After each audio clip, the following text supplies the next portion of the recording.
What is going on, guys? Jason Burke here, Styles Clash for Life, coming at you on YouTube, and today I've got some football focus. The last time that I sent you guys a Steeler video, I talked about 4 players on the Pittsburgh Steelers offense who was either on the bubble or on the verge of losing their job or on the verge of losing their playing time spot to somebody else based on the draft and free agency. I covered 4 players in different spots who was in trouble of either being cut or potentially being demoted to the bench this season. I wanted to now go over the defensive guys. There are 3 guys I have on the list who are potentially either being cut or in a position battle or could be demoted.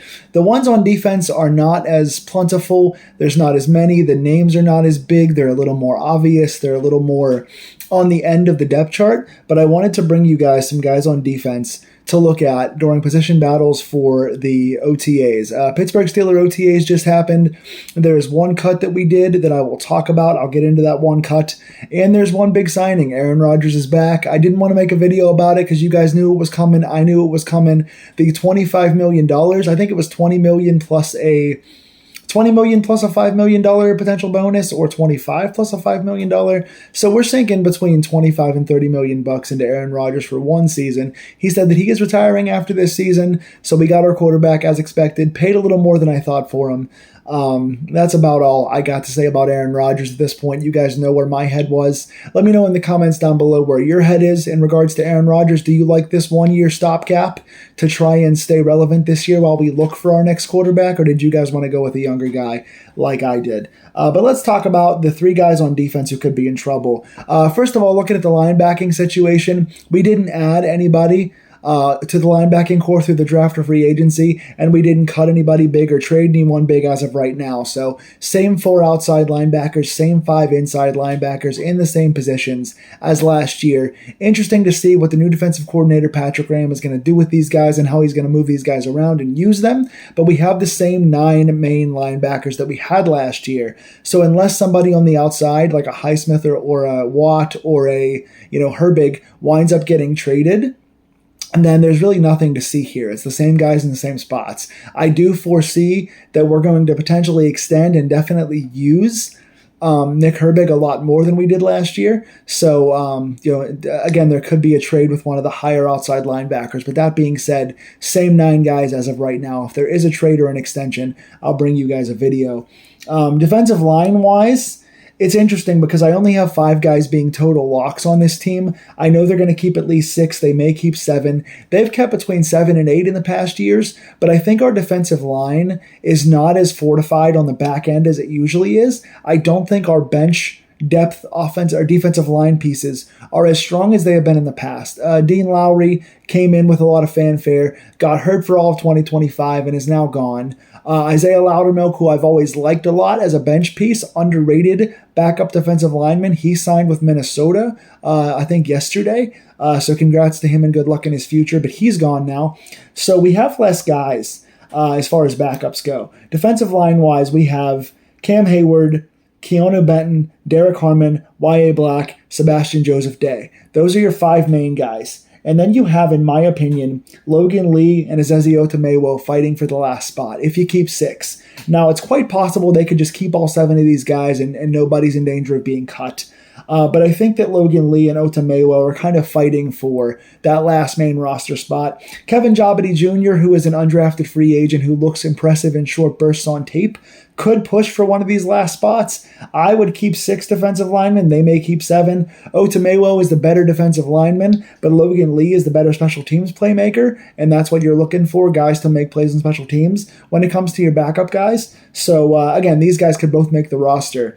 But I think the loser of Logan Lee versus Otomewo could be gone depending on how many they want to keep and what Jabity Jr. does as an undrafted free agent. I think the person on the defensive line that is in the position to lose their spot and kind of go backwards on the depth chart here is Keanu Benton, because Y.A. Black is a true nose tackle and Benton is not.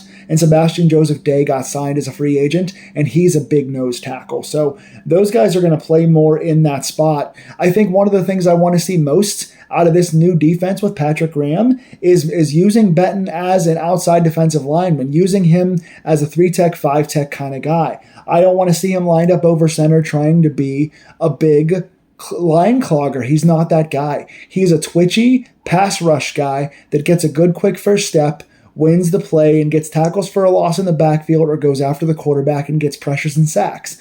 That is what Benton does. Benton can be a star. Dude's a very good player that's been used in the wrong spot in the wrong way for a long time.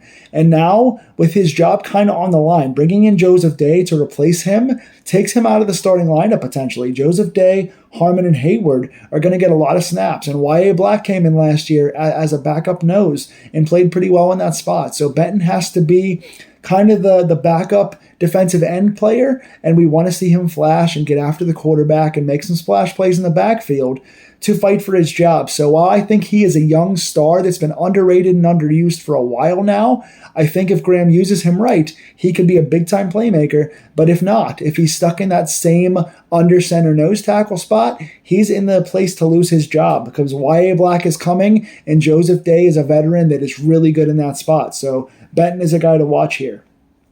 Secondary-wise, we have pretty much our 6 guys are already totally in line right now. You got JPJ and the newly signed Jamel Dean as your main outside cornerbacks. You have Jalen Ramsey playing the main slot press nickel cornerback. So you got your 3 starters there. As far as the backups, you got the re-signed Asante Samuel Jr., who's underrated as a backup here. You got Dalen Everett, who you drafted from Georgia, who's not a good zone corner, but he is a good physical press man corner as your other backup outside. And then Brandon Eccles as an up and down, but can make some plays as your backup slot. Those are your main 6 guys. Corey Trice was cut. He was the one guy that was released, and it makes sense because he didn't pass his physical. He was once again injured for the 4th straight season.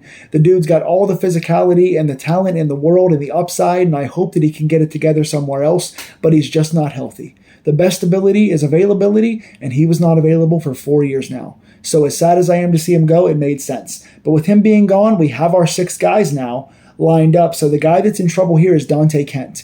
Now, he was a 7th round pick, I want to say last year, and then was hurt in preseason, never played. So he was really brought in to be kind of a backup slot guy / return guy. Returning was his big main focus. But now that Pittsburgh has 2 slot guys, they signed Ramsey, they got him in the right spot in the slot. They signed Dalen Everett, who's going to be an outside guy. So Kent has nowhere to line up as a cornerback. And as a returner, they signed Caden Weegan as a 4th round draft pick, made sure to get him early, and he is a flashy number 1 return guy. So now, all of a sudden, Dante Kent has nowhere to be. So he's going to get chances in preseason to return. He might get some cornerback reps. He's got a little bit of size and a little bit of speed, but in spite of some positive attributes, he has nowhere to fit on this team, so I think he's gone. And then finally, at safety, Darnell Savage. This one's controversial because Savage is not even officially on the team yet. It was reported like 5 weeks ago that Darnell Savage signed with us as a number 3 safety. And he was in, then he was out, then he was kind of still being talked to, so he was kind of in but kind of out. And honestly, I don't really want him here. To be honest, I was never a big Darnell Savage fan. He's got some traits, he's got some experience. What he does, and sorry for the train outside, he does give you some reliability as a backup safety. Obviously, the 2 main guys we have here, Deshaun Elliott and the newly signed Jaquan Brisker, are your starting safeties. You can use some sub-package stuff with Jalen Ramsey. And then your two young guys, your inexperienced guys. Last year's undrafted free agent Sebastian Castro and this year's 7th round pick Robert Spears Jennings are backups who can play special teams, who can play in the box a little bit. So what Savage would do was give you some veteran presence as your true number 3 / number 4 safety. But honestly, he's a gambler and he misses more plays than he makes, in my opinion. And at this phase in his career, he's not as athletic as he used to be. I think I would give Castro a chance. He made a lot of tackles in preseason last year and had a few spots in games that he played well. He's a special teams guy, but I think he could play more consistently on defense, and I want to see what he can do. He's a tackle machine when he's out there. And Spears Jennings, while I don't love his coverage, he's also a gambler. He made a few nice interceptions in college, and the dude's a hitter. He's a box safety who can be a hitter. So the potential of those 2 young guys getting more opportunities to complete their game would mean there's no need for Darnell Savage. So a guy that is not currently signed to the team might be cut if he gets signed, depending on if he actually gets here. If not, I think we're in good hands with the potential of Castro and Spears-Jennings. Those are my players who might be cut or demoted on the defense, guys to look out for that are on the bubble and have a chance to lose their jobs. What do you think? Tell me in the comments down below. Please like, share, and subscribe to these Pittsburgh Steelers deep dives, and I'll bring you guys some news from OTAs as they just finished up our first week here. As we get more news about things that are changing on offense and defense and players to watch, I'll bring you guys more coverage. Go Steelers, and I'll see you soon.